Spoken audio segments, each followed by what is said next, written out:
Our beloved, the Honorable Mayor Raymond Alvin Garcia, the Honorable Vice Mayor Dondon Ontiveros, our City Councilor Joy and Francis and Harold, my mentor Bishop Tony Ranyola, brother priests, my friends in the Cultural and Historical Affairs Commission, and sisters and brothers, all in the Lord.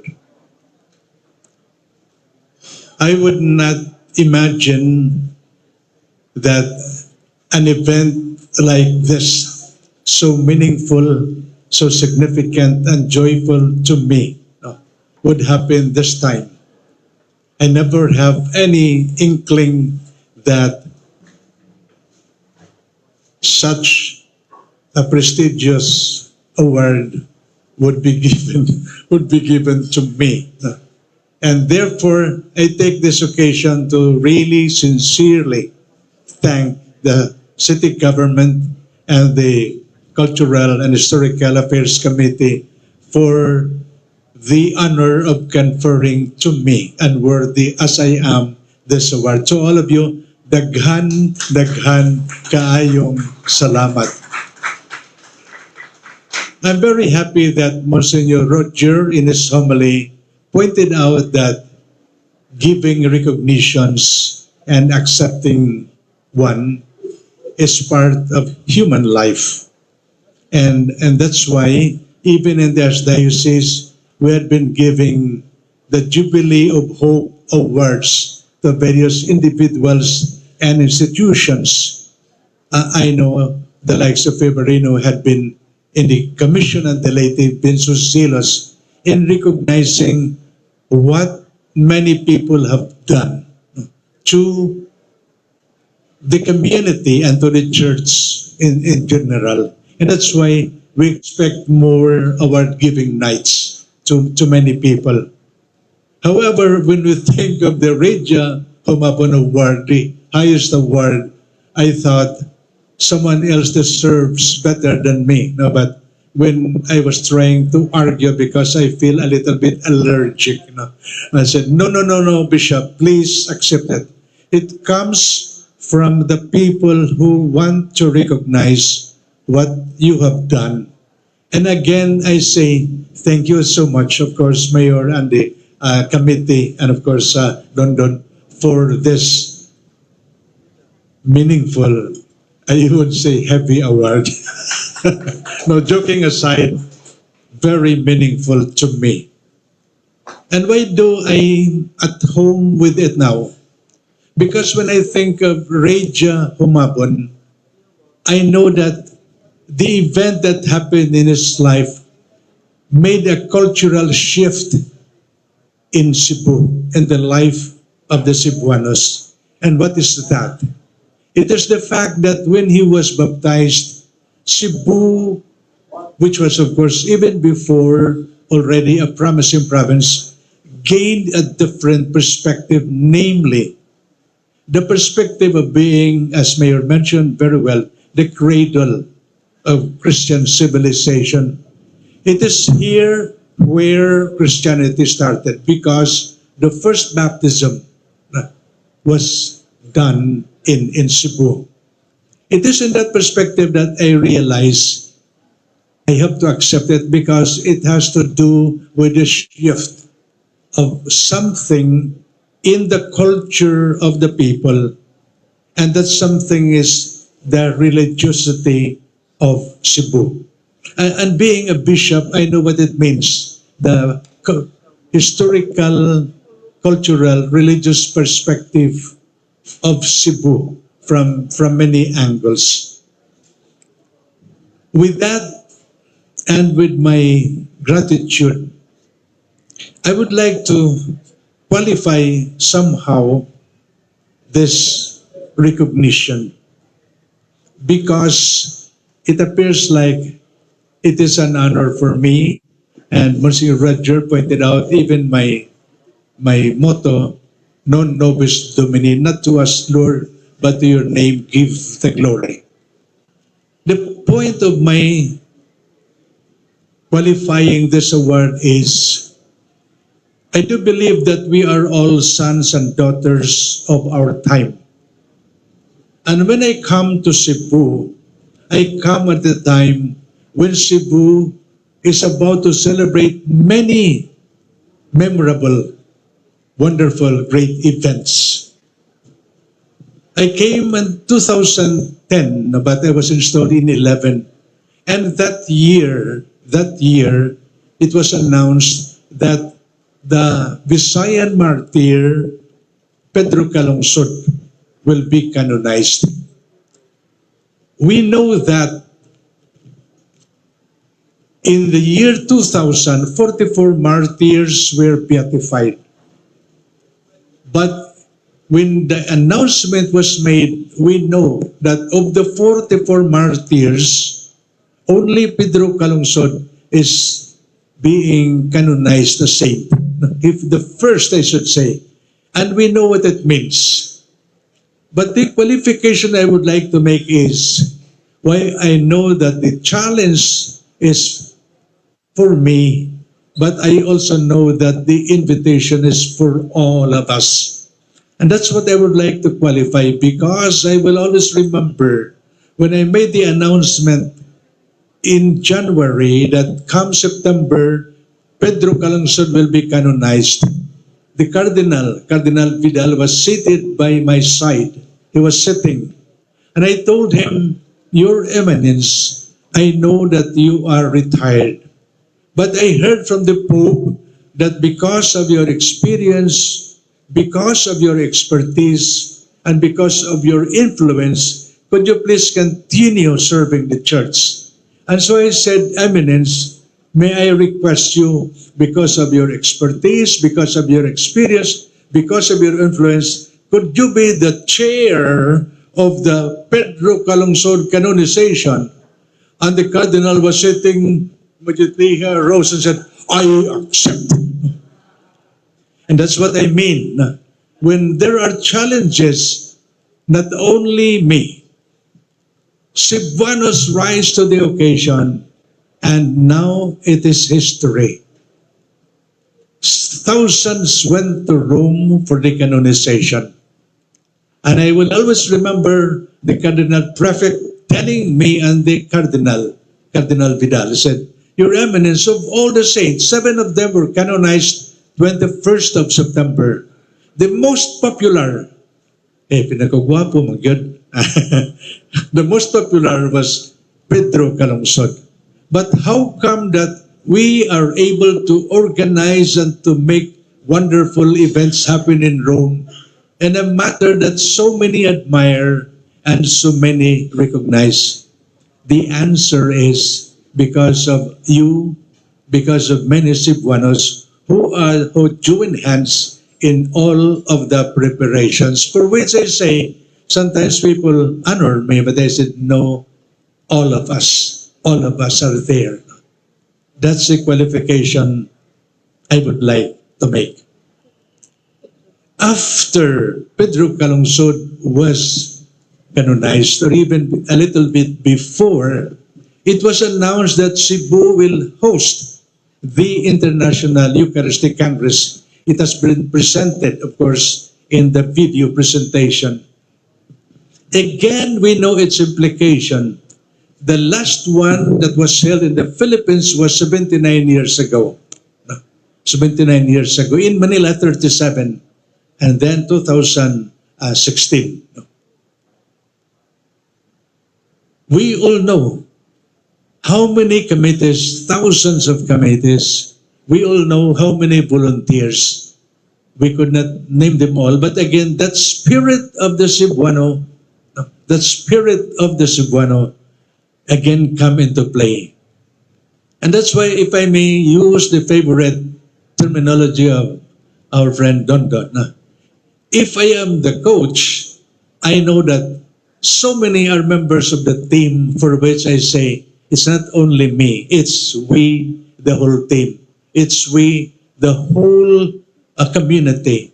that are part of all of this we call successful celebrations, because the many who came, even up to now, will tell me, we will never forget the International Eucharistic Congress in Cebu. But if some would look at me, I said, look at our people, that religiosity, that sentiment of collaboration, cooperation, that owning of our religiosity and hospitality. I'm looking at Ben because he was so anxious at first what to feed. No? But I know that people had more than they can eat. No? So anyway, but just one more point to show the religiosity, the collaboration, the cooperation of Cebuanos, for which I said in this award, they are all here. Every time we visit Rome, the president of the International Eucharistic Congress would tell me, as Bishop Palma, I had been president for so many times in the International Eucharistic Congress. He is the professor of Father Mar. No? But he said, the best is Cebu.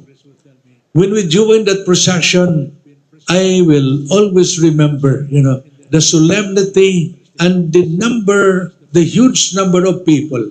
Others call it the explosion of faith in Cebu.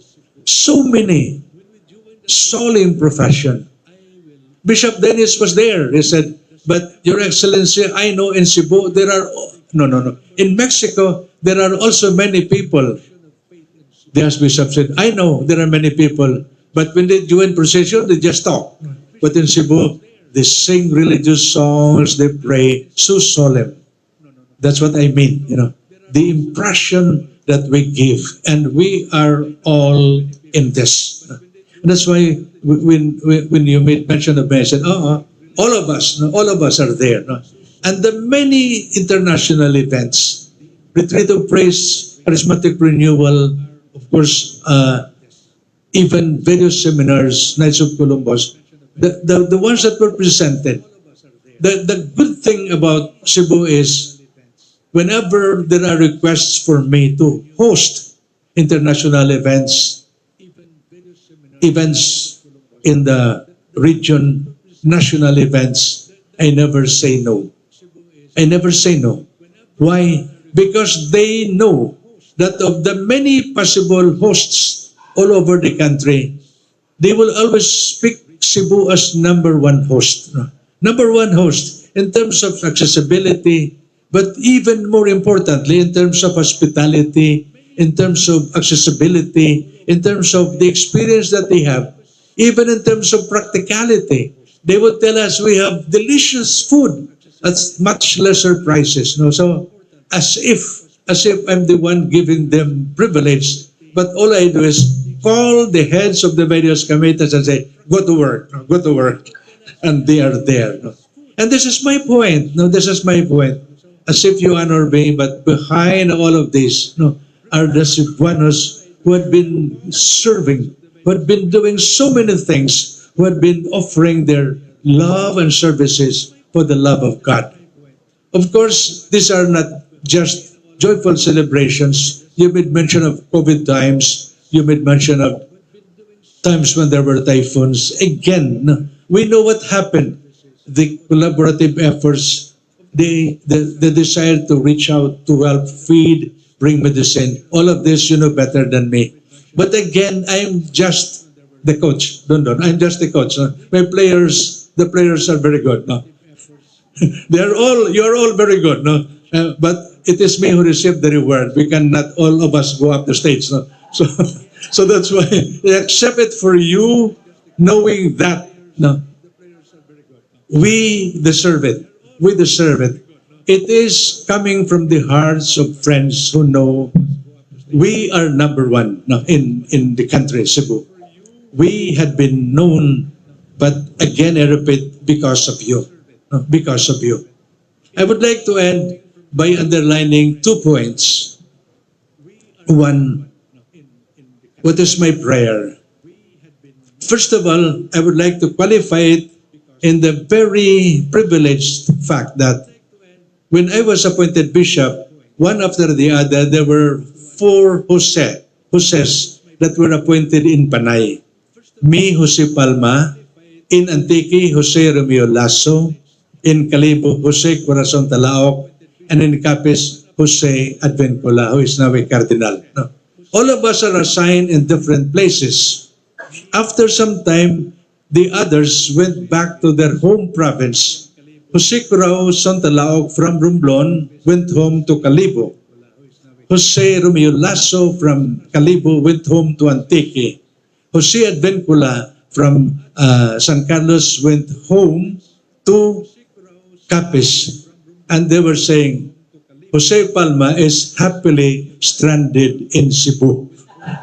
Because I was not able to go home to Iloilo, I am here happily stranded in Cebu. No, I underline the word happily. No, because I am stranded now. No, I have submitted my resignation to the Pope.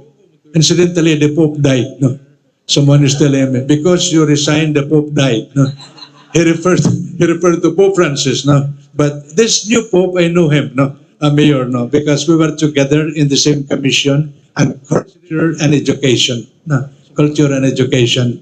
When I first met him, his first question is, Palma, how is Santo Niño?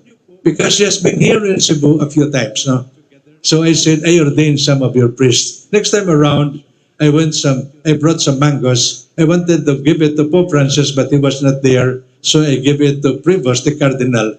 Next time we meet, I said, thank you for the mangoes you gave to me. They are very sweet. No? And very true, the mangoes of Cebu are sweet. No? Sometimes when I bring to the Holy Father, the one in Porteneria, I would say, wait, these mangoes we do not bring to the kitchen. We bring this to his room, no, to the Pope. No, that's about Cebu. Now, my two words. First, now I have declared that when I thought when I retire I will stay in Tagaytay, I changed my mind because the Cebuanos, especially the priests, were telling, "What will you do there? No, and what will we do with our retirement house?" Many of you know where Cardinal Vidal retired in Santo Niño. They are preparing it for me. He said, "We could not give it to the priests. There are 400 priests. If you assign 4 priests there, the other 396 will complain. No? How come only they?" No? So I said, reserved for you. So that's reserved for me. No, reserved for me. So I made my declaration. When I retire, I do not know when. I will retire there in Santo Niño. And I usually make the announcement, just in case there are parties or celebrations, you can reach me. My number is 0917-7170-742. No? Just text me and I'm willing to go. Finally, about the two words, I pray because Cebu is a wonderful place. I pray that together all of us will maintain that love, that care, that desire, no? to make Cebu the best that we can make, regardless of who we are and where we are now. Yes, Cebu is number one. I was looking at the economic status now.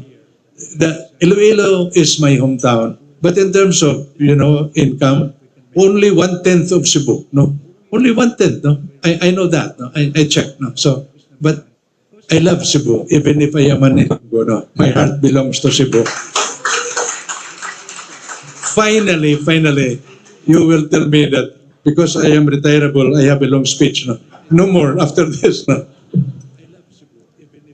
This year is the year of hope. Hope. No, this is the thing.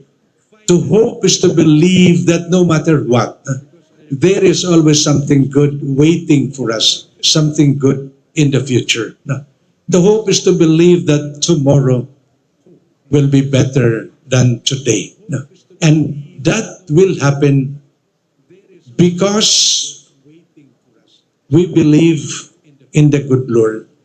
We believe in Santo Niño. We believe in Mama Mary who journey with us. That faith is important. And second, that hope will become a reality when all of us in our own different ways will contribute our own share of prayers and efforts contribute our sharing of God's blessings. I often repeat, if we dream and hope, kung doon na kita'y pangandoy, and we are alone, maybe that pangandoy will remain just a dream. But if we dream and hope and work together, our dream will become a reality. And that's my prayer for Cebu, the Cebu that like you, I love. So once again, dagan kayong salamat. Don't forget my number. God bless you. The coordinator would like to ask me, but before I bless you all, we are all devotees of Mama Mary. If we could sing Daghang Salamat Maria. Daghang salamat Maria, daghang salamat sa imong kaayo. Daghang salamat Maria, daghang salamat among inahan sa imong kaayo, sa imong pagmahal kanimo kami nagpasalamat sa imong kaayo, sa imong pagmahal kanimo kami nagpasalamat. The Lord be with you, and may Almighty God bless you, the Father, and the Son, and the Spirit. Amen. Thank you so much ngayong gabi. Kanyang